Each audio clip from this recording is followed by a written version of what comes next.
लोकमाता अहल्या देवी जन्म जयंती के त्रिशताब्दी समारोह के प्रमुख कार्यक्रम के लिए यहाँ उपस्थित मंचासीन समारोह समिति के सम्मान्य अध्यक्ष होलकर राजवंशस्थ उदयराज होलकर जी, माननीय संघ चालक सुरेश राव जी, समिति के कार्यवाहिका जी और इस कार्यक्रम में उत्साह से और एक धन्यता भाव से एकत्रित समस्त श्रद्धेय माता भगिनी, समाज प्रेमी बंधुओं, अन्य सभी भाइयों बहनों,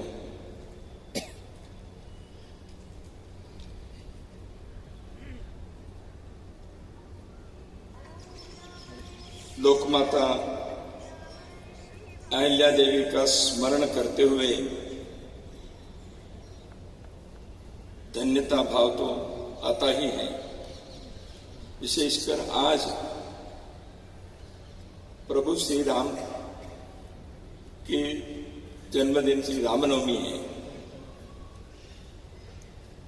प्रभु श्री राम के चरणों में मैं प्रार्थना करता हूं, राष्ट्र जीवन के विविध क्षेत्र में समाजोन्नति के कार्य में सक्रिय आप सभी के जीवन में सफलता सार्थकता आपने हाथ में लिए हुए समस्त राष्ट्र और धर्म के कार्य यशस्पूर्वक संपन्न हो, सारे संसार के सुख और शांति के लिए प्रभु श्री राम हम सभी के ऊपर सदैव कृपा करें, यही उनके चरणों में प्रार्थना करता हूं।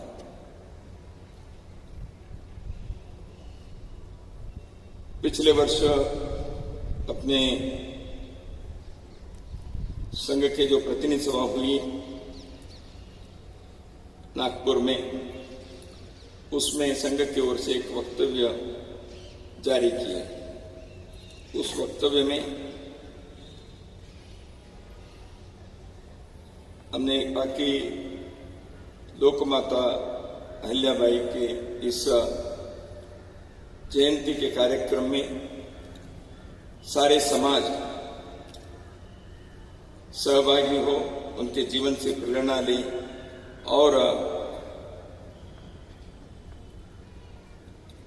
देश भर के जनता के बीच विविध प्रकार के कार्यक्रम हो। यहाँ के जो त्रिशताब्दी समारोह समिति के कार्य जिस प्रकार साल भर हुआ है, इसके एक छोटा सा संक्षिप्त वृत्त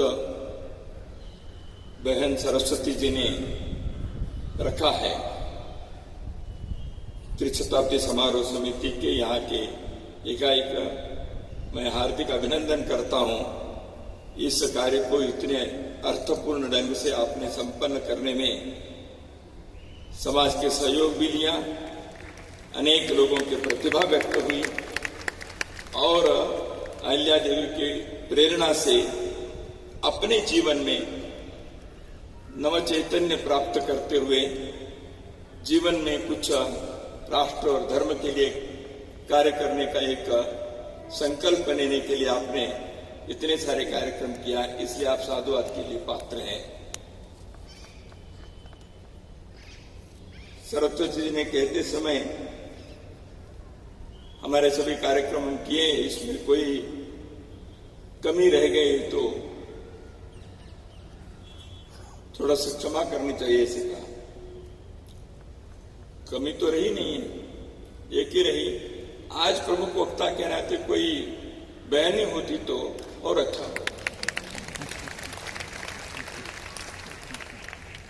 तो आपने ताली बजाई तो मुझे आगे बढ़ना है कि नहीं?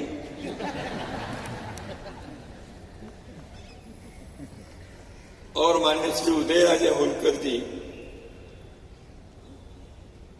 अत्यंत संक्षेप में लेकिन सारगर्भित उन्होंने जो विचार रखा, और पहले आपने चित्रपट भी जो उसका दर्शन भी किया,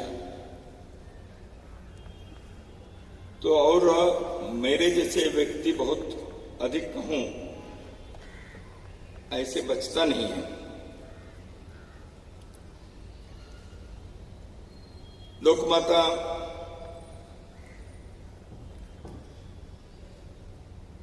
मंदिरों के जीर्णोद्धार किया, देश भर में उन्होंने अन्न सत्र चलाए,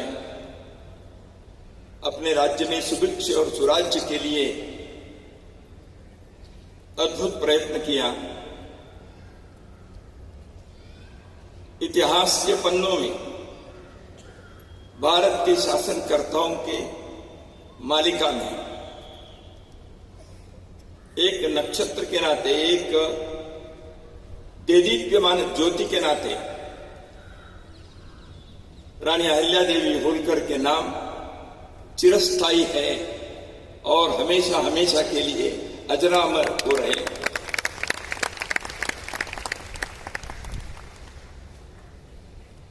वो प्रातस्मरणीय है, स्वनाम धन्य है, धर्म श्रद्धा को जागृत करने वाले, व्यक्ति के अंदर कर्तव्य को, व्यक्ति के अंदर समाज प्रेम, राष्ट्र प्रेम के प्रति जागृति उत्पन्न करने में उनके जीवन के एक एक प्रसंग प्रेरणादायी है। एक एक प्रसंग पर भी कथा, नाटक, फिल्में बन सकती है और कोई कपोल कल्पित नहीं, काल्पनिक नहीं, दंत कथा नहीं, not legend, not a fiction. हर बात के लिए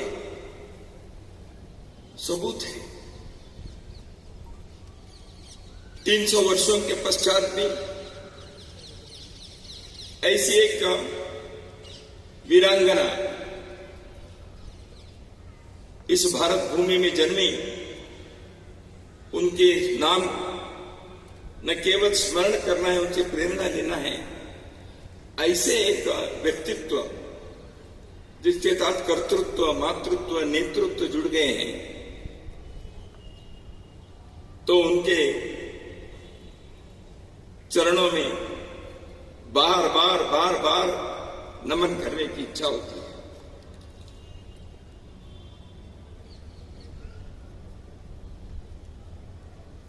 अरुंधति, अनसूया च सावित्री, जानकी सती, द्रौपदी, कन्नगी, गार्गी, मीरा, दुर्गावती तथा लक्ष्मी, रहल्या, चन्नम्मा, रुद्रमांबा, सुविक्रमा, निवेदिता, शारदा च प्रणम्या मातृदेवता। ये सारी मातृदेवताएं। नाम कुछ प्रतीकात्मक होंगे, सैकड़ों नाम और भी होंगे, लेकिन इन माताओं ने जिस प्रकार के जीवन के अंदर एक अद्भुत संघर्ष करते हुए, एक संकल्प लेकर अपने नरजन्म को सार्थक करते हुए एक दैवी स्थान उन्होंने प्राप्त किया, इसलिए सब मातृदेवताएं हैं, प्रातस्मरणीय हैं। इन मालिकाओं में लक्ष्मी, अहल्या, चन्नम्मा, अहिल्या देवी का स्मरण। भारत में ऐसे वीर नारियों की कमी नहीं है। उनमें अहिल्या देवी की एक विशेषता है। वेलुनाचियार तमिलनाडु में, रानी चन्नम्मा कर्नाटक में, रुद्रमांबा तेलंगाना, जिनके 500 वर्ष की जयंती कर रहे हैं, ऐसे रानी दुर्गावती। एक नाम नहीं, 2 नाम। अभी अभी प्रतिनिधि सभा में पुनः एक वक्तव्य हमने जारी किया। कर्नाटक के एक छोटा सा उल्लाल के संस्थान 500 वर्ष पूर्व रानी अब्बक्का ने पोर्तुगालों के आक्रमण को अत्यंत यशस्विता से सफलतापूर्वक परास्त कर दिया। एक बार नहीं, 3 बार। तो इसलिए ऐसे मातृदेवताओं की, वीरांगनाओं के स्मरण करने से समाज के हम सब लोगों के अंदर एक नव चैतन्य प्रादुर्भाव होता है, उत्पन्न होता है, जीवन में एक दिशा मिलती है। संकल्प लॉ के आधार पर, तो इसलिए कानून के राज्य, तो इसके आधार क्या है? पश्चिमी देशों में मोरालिटी के, नैतिकता की बात है। Morality is the basis, is the fundamental about a better governance. राज्य की एक नैतिक शक्ति होनी चाहिए। राज्य की कल्पना की धर्म राज्य में प्रत्येक व्यक्ति के लिए धर्म पालन करना चाहिए। राजा को राज्य धर्म है, परिवार में पिता को, पुत्र को, पत्नी को, पति को, विद्यार्थी को, शिक्षक को, प्रत्येक व्यापारी को, सैनिक को अपने धर्म चलाना पड़ता है। इसलिए धर्म राज्य, उसके प्रतिमूर्ति भगवान राम थे। रामो विग्रहवान धर्म, राम धर्म के साकार मूर्ति है। इसलिए धर्म के विभिन्न प्रकार के आयामों से यदि हम देखें तो धर्म राज्य की कल्पना नैतिकता के आधार के, कानून व्यवस्था के जो सुराज्य है उससे कई गुना, कई प्रकार से वह एक विशिष्ट राज्य व्यवस्था है, समाज व्यवस्था है। भारत में वह न केवल पुस्तकों में लिखे हुए कल्पना मात्र नहीं रहा, जैसे मैंने पहले ही कहा, सर्वजन हिताय सर्वजन सुखाय, आध्यात्मिकता और लौकिकता, समुत्कर्ष और निःश्रेयस दोनों प्राप्त करना चाहिए। पश्चिम की नैतिक शक्ति के आधार के राज्य व्यवस्था में आध्यात्मिकता की बात नहीं आई। भारत में धर्म राज्य की कल्पना में प्रत्येक व्यक्ति के, समाज के और राष्ट्र के आध्यात्मिक शक्ति के भी उन्नत करना चाहिए, सुदृढ़ करना चाहिए। भौतिक रूप से भी जीवन अर्थपूर्ण, सुख शांति युक्त होना चाहिए। ऐसे धर्म राज्य की कल्पना यहां रही। तो इसलिए एक दृष्टि से कर्तव्य परायणता और धर्माधिष्ठित राज्य की व्यवस्था जो कल्पना की गई, उसकी एक परंपरा जो थी, उस परंपरा के एक देदीप्यमान ज्योति प्रकाश है लोकमाता अहिल्या देवी।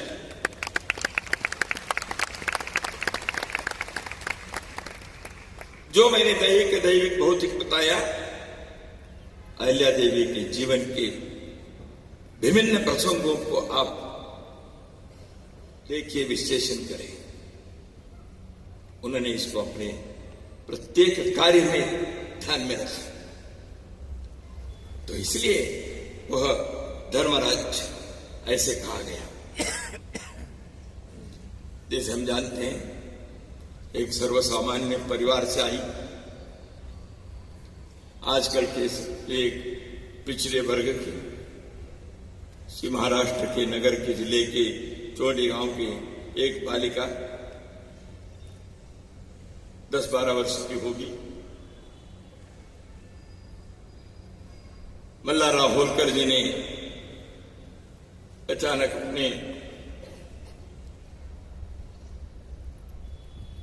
प्रवास में कहीं देखी और उनके माता पिता से बात करते हुए उनको बहू स्वीकार करने के लिए उन्होंने विचार किया। अहिल्या देवी के स्मरण करते समय मल्हार राव होलकर जी को हमें स्मरण करना चाहिए। भारत उनके प्रति हमेशा कृतज्ञ रहना चाहिए। मल्हारराव होलकर उस छोटी बालिका में क्या देखा? देवी को देखा, बहू को देखा, एक शासनकर्ता को देखा।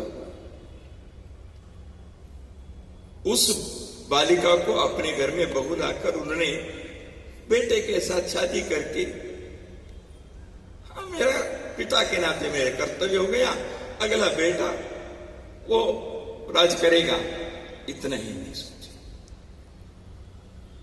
उस बहू को, उस बालिका को, जैसे अभी उल्लेख किया, हर प्रकार से उन्होंने शिक्षा दी, शिक्षण दी, शासन की, रीति नीति व्यवहार की, कोश व्यवस्था की, युद्ध कला की, हर प्रकार की।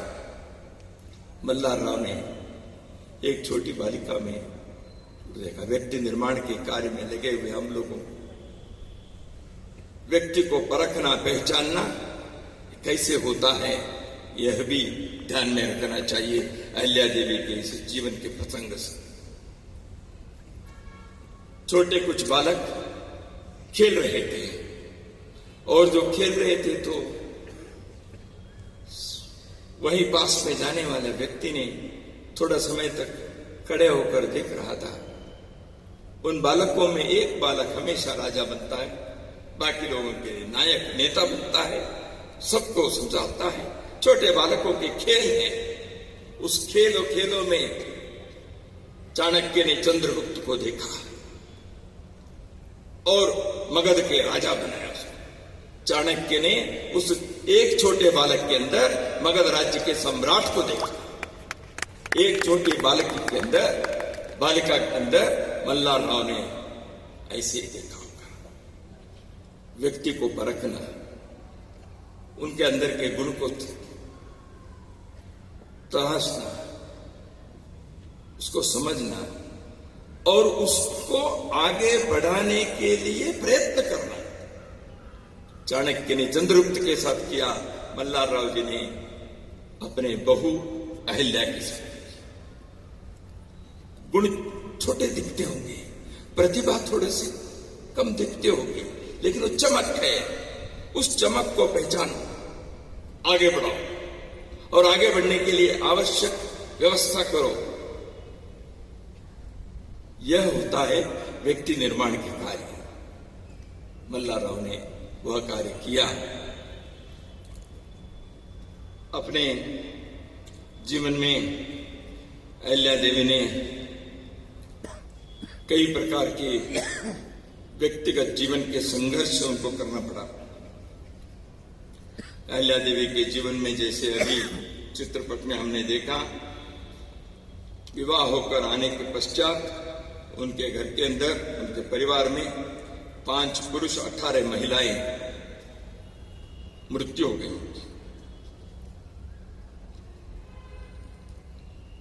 क्या कोई व्यक्ति, पुरुष हो महिला हो, कुछ ही समय में अपने जीवन में इतने प्रमुख लोगों के देहावसान होने के बाद भी हिम्मत से, धैर्य से खड़े होकर न केवल अपने जीवन को चलाना, लेकिन एक समृद्ध सुभिक्ष राज्य को चलाने के संकल्प लेकर उसमें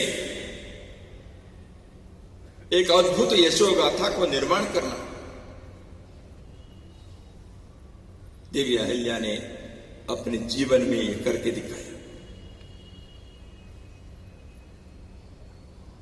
मल्हारराव ससुर थे, पितृवात्सल्य की दृष्टि से पिता थे, शिक्षण लेने वाले गुरु रहे, ये सब थे। थोड़े समय में उनके और सासु मां गौतमी दोनों का निधन हो गया। कुमेर के युद्ध में आकस्मिक ढंग से पति खंडेराव का मरण हो गया।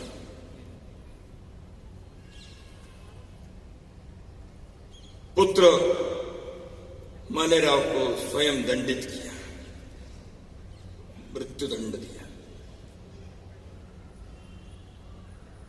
दरबार में पूछा, ऐसे गुनाह करने वाले के लिए क्या सजा है? मृत्युदंड कहने पर अपने बेटे को मृत्युदंड दिया। मुक्ताबाई पुत्री बेटी, उनके पति यशवंतराव खड़से, वो भी कैसे? उनके मृत्यु होने पर मुक्ताबाई सती गई, रोकने के लिए प्रयत्न किया, लेकिन मुक्ताबाई सती हो गई। यशवंतराव से भी दामाद बना कैसे? जानते होंगे, मालवा के राज्य में जब चोर डकायत लोगों के नियंत्रण करने के लिए उनको नियंत्रण में, काबू में रखने के लिए कोई युवक है क्या? तो जब ऐसे ऐलान किया, ऐसे कोई शूरवीर सामने आए, ये कार्य करें, ऐसे जब कहा तो युवक तो आगे पीछे सोच रहे होंगे।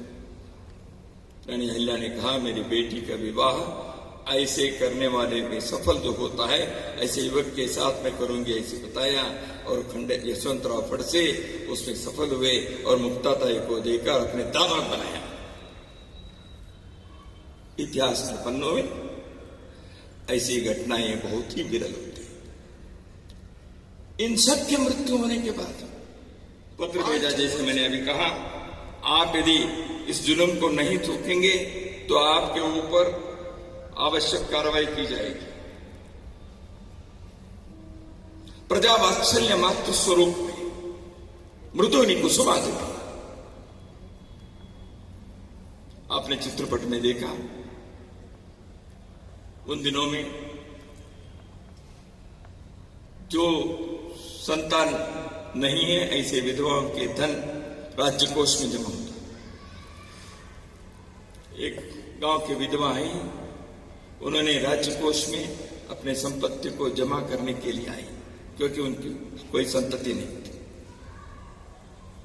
रानी ने कहा, नहीं, आप राज्य कोष में नहीं,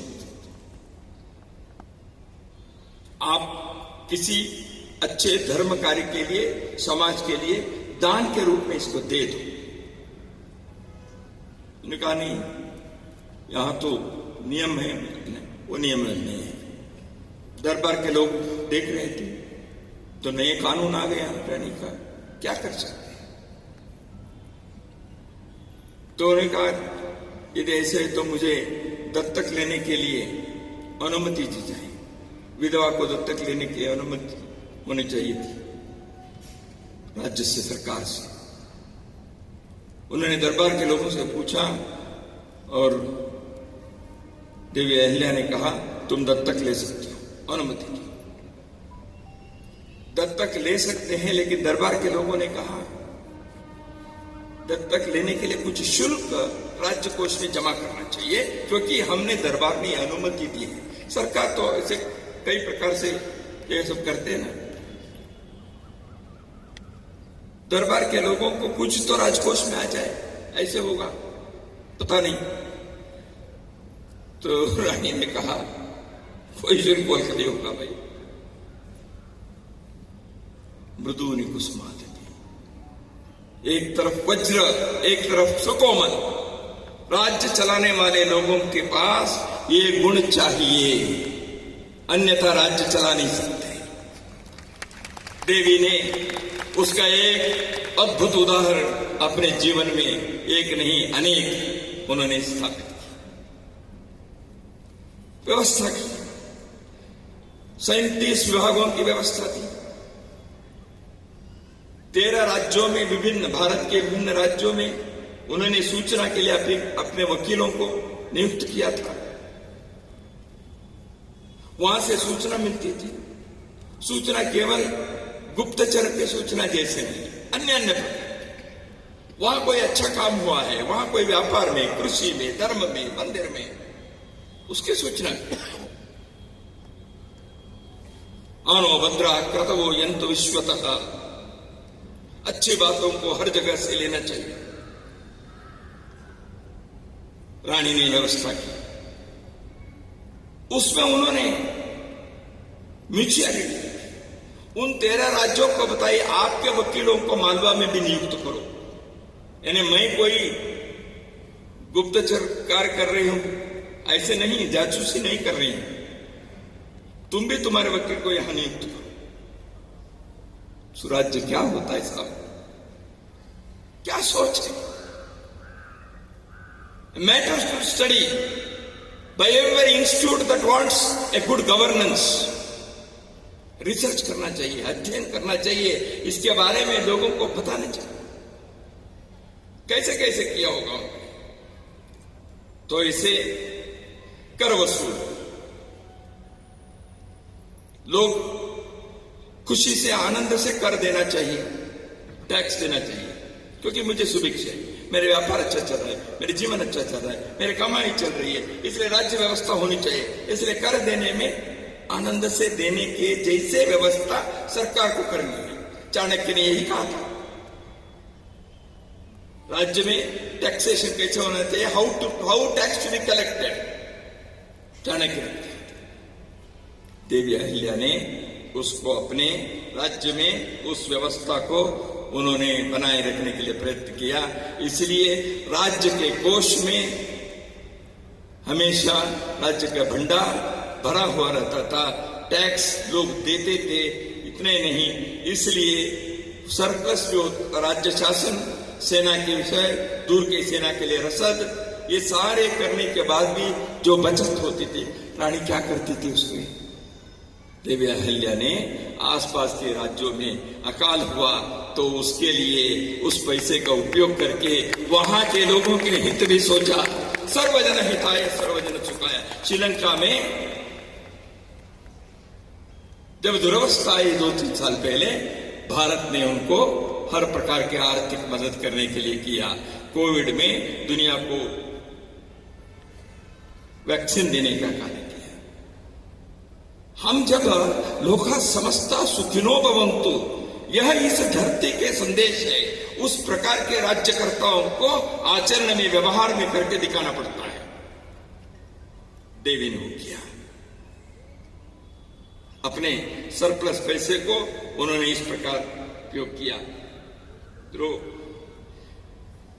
कहने के लिए तो देवी के गुणगान कितने भी हम कर सकते, वो केवल प्रशंसा के लिए। देवी कहीं भी अपने नाम रखने के लिए प्रयत्न नहीं किया। उनके इसमें किसी एक ने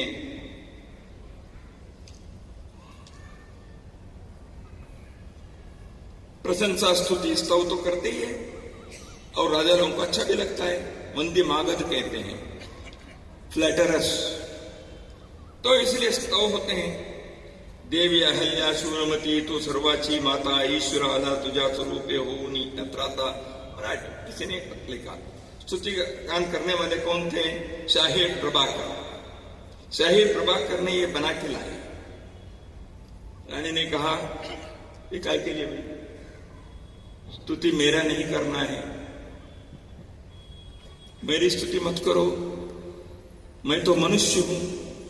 स्तुति तो ईश्वर का करो, भगवान का करो, शंकर का करो, इसलिए मेरी स्तुति मत करो। उन्होंने जो ग्रंथ लिखा था उसको लिया, पढ़कर नर्मदा नदी में अनामिकता, आत्मविलोपी, प्रसिद्धि परांगता। बातें महत्व की होती है, लेकिन आचरण में लाना आसान नहीं। वर्तमान के युग में क्या क्या होता है मैं नहीं बताऊंगा। एक पंखे को 3 लोग मिलकर दिए तो तीनों पंखों पर तीनों का नाम रहता है। और नाम दिखना है तो पंखे घूमना नहीं चाहिए, रुकना चाहिए।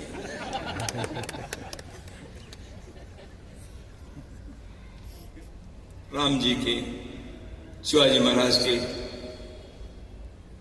जनक राजा के, चंद्रगुप्त के, राजा हरिश्चंद्र के, देवी अहिल्या के, भरतर्ती के लोग वर्तमान युग में अपने को क्या करना चाहिए ये सोचना पड़ेगा। हर कोई देवी अहिल्या के जैसे रानी या साम्राज्ञी या राज संचालन करने वाले शासनकर्ता नहीं होते हैं, हर व्यक्ति नहीं। अपने दायरे में मेरे जीवन में देवी अहिल्या जैसे ऐसे एक देवी के मातृ देवता के उदाहरण मेरे जीवन में कौन से आयाम में मैं इसको उतार सकता हूं, उतार सकती हूं, ये देखना चाहिए। इसलिए त्रिशताब्दी समारोह समिति के कार्यक्रम करने के पीछे का यह उद्देश्य रहा है। केवल उनके गुणगान नहीं थे, वो तो चाहती नहीं थी, वो तो नहीं थी। उन्होंने अपने काम किया, धर्म की जागृति की, सुरक्षा की, समृद्धि लाई, लोगों को सक्रिय बनाया, धर्म के पथ पर जाने के लिए प्रेरणा दी। 28 वर्ष के अपने अद्भुत राज्य शासन को चलाकर उच्च हमें क्या पाठ है, उस पाठ को हमें सुनना चाहिए। देवी अहिल्याबाई आर्थिक व्यवहार, युद्ध कला, सुशासन, ये सारे सब कर विदेश बाहर से आने वाले लोगों के साथ कैसे रहना चाहिए, पेशवा लोगों को उन्होंने पत्र लिखा। ये अंग्रेज जो है बाहर से जो आ रहे हैं, इनके साथ जो व्यवहार है, उनके साथ जो सत्य है, ये बालू के जैसे हैं। ये बालू जैसे, ये बालू क्या करते हैं, बालू गुदगुदे करके हमको मार देते हैं। ये अंग्रेजों से सावधान रहो, वो थोड़ा गुदगुदी कर सकते हो, थोड़ा ये करते होंगे, लेकिन अंत तो वो मारने वाले हैं। पत्र लिखा, शी वार्न्ड, शी कॉशन्ड। दूरदर्शिता क्या होती है। तो ऐसे लोक माता के प्रति जैसे अपने उस कवयित्री के अपने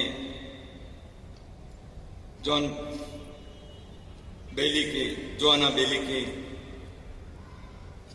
4 पंक्तियां आपने उद्धरण किया। स्वामी विवेकानंद कहते, भारतवर्ष की शिक्षा प्रणाली में धर्म का हमेशा से स्थान रहा है। इस धार्मिक शिक्षा का परिणाम था कि हमारे देश में संघमित्रा, सीता और देवी अहिल्याबाई होलकर जैसी महान नारियों की परंपरा रही है और आगे रहेगी, क्योंकि उनकी शिक्षा, उनके जीवन चरित्र की प्रेरणाएं भारत की देवियां कन्याओं के प्रभु के चरणों में के प्रसाद के स्वरूप सर्वदा प्राप्त करती रहेंगी। यह विवेकानंद जी के आशा है, उनके उद्गार है।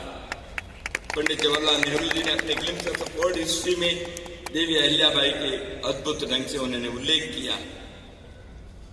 और जॉन माल्कम सेंट्रल इंडिया के गवर्नर थे, उन्होंने कहा, Ahilyabai has become bye general strategies the model of good governance. Her name is considered to such an excellent authority that an objection is never made, that any objection is ever made when her prize is needed as the president. Ahilyabai अच्छी शासन व्यवस्था का एक उत्कृष्ट आदर्श बन गई हैं।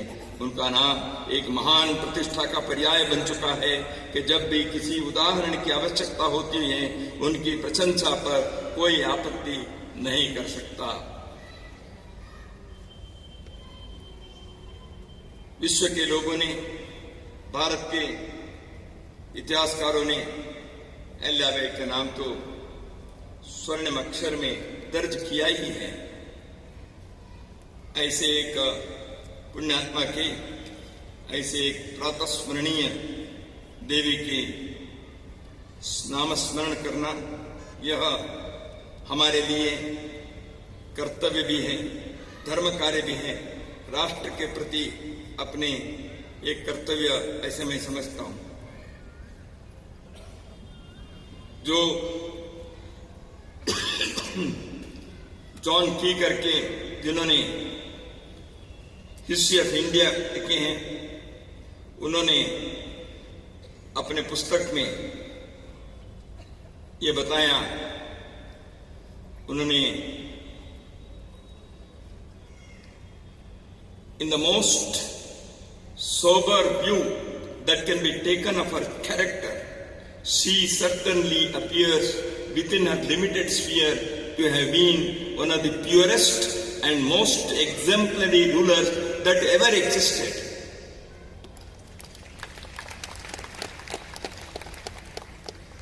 मित्रों, जानकी ने अपने उस पुस्तक में,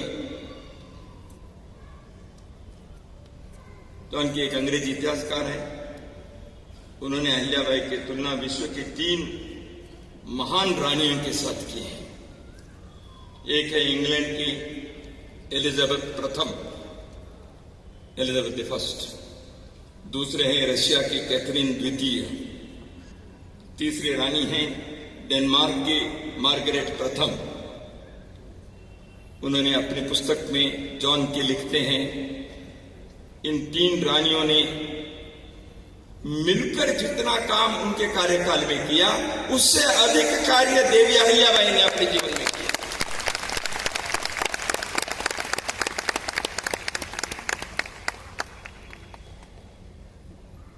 ऐसे जिस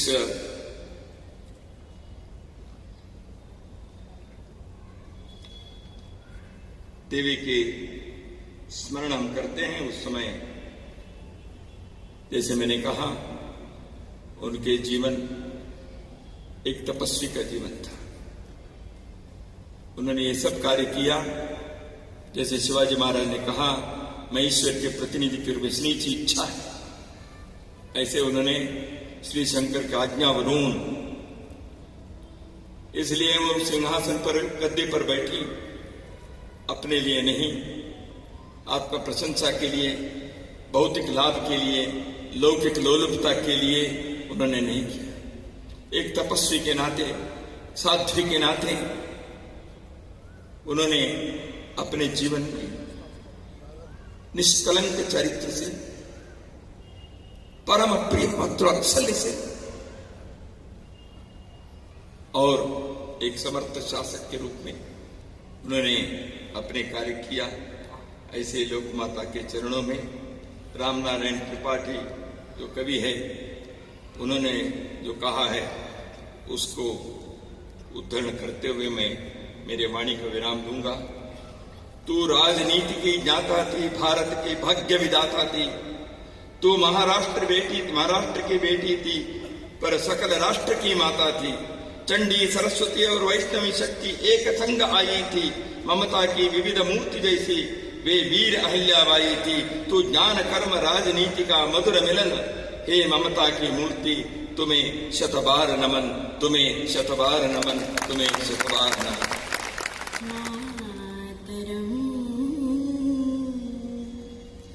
सुजलां सुफलां मलयज शीतलां सस्यश्यामलां मातरं वन्दे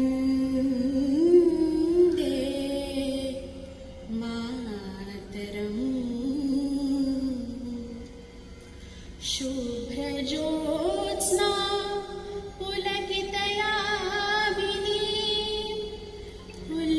सुमिता द्रुमदल शोभिनी सुहा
धर्म त्वं हि प्राण शरीरे बाहुते तुमि मा शक्ति हृदये तुमि मा भक्ति तो मारे प्रतिमा गणि मंदिरे मंदिरे मातरम वंदे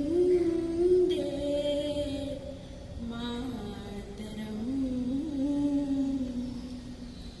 त्वं हि दुर्गा दश प्रहरणधारिणी कमला कमलदल विहारिणी वाणी विद्यादायिनी नमामि त्वां नमामि कमलामलामतुलां सुजलां सुफलां मातरम् श्यामलां सरलां सुस्मितां भू